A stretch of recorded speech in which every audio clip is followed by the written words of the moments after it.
to drink tap water, right? Well, it is. And see, as a part of our NGO organization, what we're going to be doing is we're going to be offering tap water to people. And, it's going to have IPF on it. We want a donation, 75 cents. But just like, when Christ was crucified, all they had to do was give him water. And see, what is really going on. And the truth of the matter is, I believe that you're just bringing tap water anyway, So I'm just going to give you a nice bottle, and it's going to be IPF, totally legal. William Doc Walls is the first vice president, so we know what we're doing is totally legal. And we want to just try to uplift people. And the first thing, when you give, you will receive. So, but what I want people to know is this. When we're out here giving you water, believe we get no government money. We're not funded. We're an NGO. So donate back to us. And we'd appreciate it so much. Now, on the other hand, we are also starting, it may be a commercial organization. I have access to the real Cajun water machine. It's up to my sister whether she let me use it. Now, because 97% of the earth water is salt, and 2% comes from the Alaska and the other part, the 1% Great Lakes. So we're in the best places to do the water, So we're going to be doing that and other things. And we just want to, wish her. I want Shahan to say something. First, I wanted to say happy birthday. Happy birthday, Miss Ernestine. Yes, I mean, you're the best. I'm very grateful that my son is next to me here because I went through hell when he was arrested by immigration because, he was here since he was a little boy. So he couldn't understand what's going on because he was like, well, I thought this is my country. Because he's been here, that's all he knows. For him to be sent in a country that been in a war for more than 10 years. Off and on. Who want to send a child that grew up in a country who don't know nothing about what's going on in that country, his birth country, and then, because of what? He got caught up in the system. He make in a way that he served his time, and who want to send him back for what? For what reason? See, first of all, it was wrong for them not to naturalize him. That's the thing. Exactly. Yes, when we came in this country. Isn't that wrong? Yes. There's something just basically wrong. When I heard this story, we read stories in general and they're wide sweeping and there are lots of things, and then you bring it down to a very personal level. When you're standing in front of a family that's been together, that's lived here, and all of a sudden you hear a story that you think, this is insane. There's nothing that makes sense about what's going on here. You have Ehil been here. They came over from a country that's at war. And they come into the United States. Parents are naturalized citizens. Makes sense. And you have a little boy that is not. All right? What sense does that make? So, first off, that doesn't make any sense whatsoever.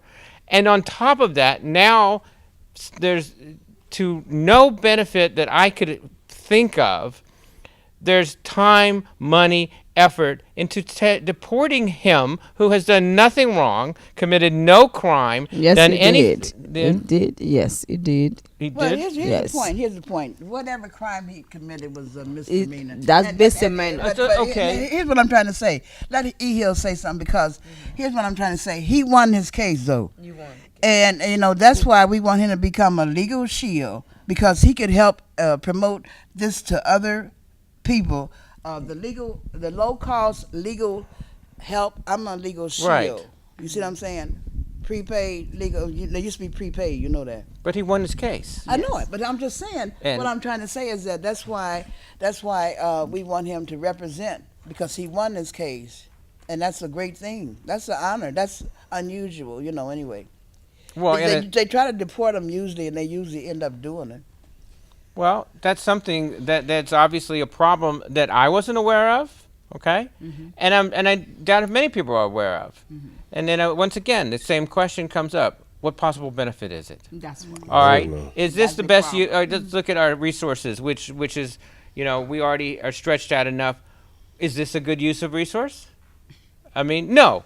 No. To time, money, and another effort, thing, and to let me say do and this. to do what? And another thing, see, when they're doing the same crime, even lesser crime than what our citizens do, you really can't. To me, I think it's unfair anyway because see, they're doing they just for instance, the bond. The bond is just tremendous just because you are not a citizen, and your bond is like $100,000 on something really dumb when our everyday citizens and they 10,000 I bond they walking. And his situation is a little different than say, he's lived here since he was a little boy. Yeah. Yes. Okay, so you have But an he was never element. naturalized. See, still. Well, that's an like I said, to me, it's like entering this bizarre world That's a real where you bizarre. come over and then the parents are naturalized, and what is the child supposed to do?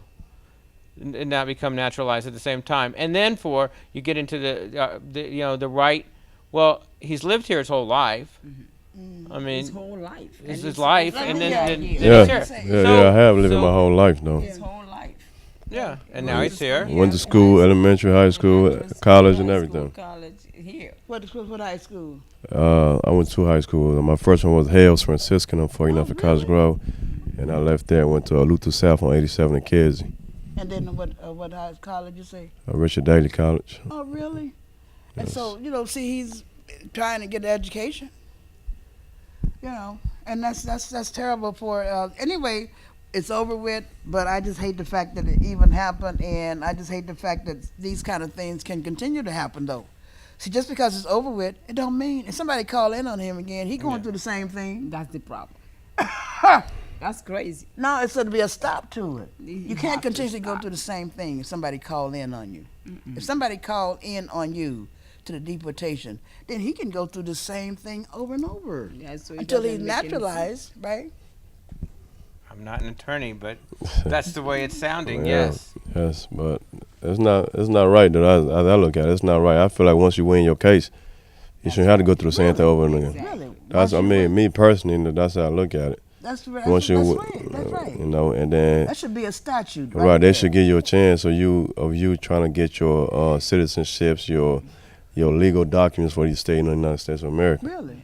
So I mean, I got released from immigration. I won my case. If I didn't win my Right. case, I probably would have got deported by now, or probably And still then the fighting. point is, we're gonna And continue it's so to. much money to be But you know what we're gonna do? We're gonna continue to make a citation out of his case. So what is the Well, you know what real we can do? core learning thing from all of Okay, this? the real core learning thing, because I have worked for Sidley and Austin and everybody here as a secretary, but we do all the work. And let me tell you something.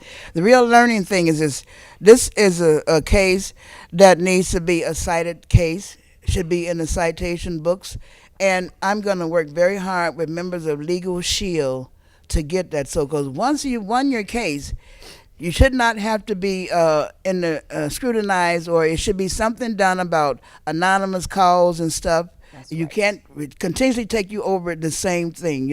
Once you won it, Because you don't know who. you never have to go through it again, right? So Right. what is it particularly that people need to know that they should why they should care? That's my question. Is people will be hearing you now and they'll say, well, okay, he did that, he committed something, but he's not really a citizen. These, he whatever he did, and he went through the legal system. The question they'll have is, why should I care? Exactly. Okay, and Okay, in this situation, because again, like I said, we came in this country because we were dreaming. That's American dream. We all want to be here, and I brought my children here so young, and all they know is this country. I mean, once we came here, our country went from one war to another war, never stopped. Over 10 years now, and they we don't never know what an attack will come from. So I mean, even though he got caught up in the system, he's young, made mistakes, miss minor and everything, but serve his time. Somebody for some reason called on him and was arrested by immigration, and he was there for a year. I have to as parents, demonstrated and fight and let the court know this is our only son, and he have a U.S. citizen son here who depend on him for him to take care of his son. So So what we really asking, for the people to understand that I'm a mother and I'm crying out for every family that come here who not naturalized, really that someone should care that these children that came here early age should have a position to know that they are from this country, because that's all they know. And so, what is being in this country? But here's the thing: the International Pro-Life Federation care, and that's going to be one of our new projects to have a whole department of relating to immigration matters. I can do that because I am a legal shield, and that will be our next department. So now we want to wrap this show up. I want to conclude it with, again, love and blessings to Madiba. And we just want you to remember now, Nelson Mandela International Day is July the 18th. Acknowledge that in some way. And also Dream Day, August 28th. That's Dream Day. That's the actual Dream Martin Luther King speech, and we wear the black and white colors. Well, the Friends of the Ivory Coast, we're going to be getting colors in your color. That's orange, white, and green, right? Yeah, orange, white, and green. And Mr. Arnold, thank you so much. Thank you. Thank you for Happy birthday. Hey, he Happy representing the birthday. new Happy birthday. black. He represents the National Black Wall Street. Okay. That's where I met Mr. Arnold. It's a wonderful group of people. Thanks. It was a very terrific experience, and I look forward to So seeing good all night, these again. everyone, and we I will celebrate my birthday. Yeah, be in the club.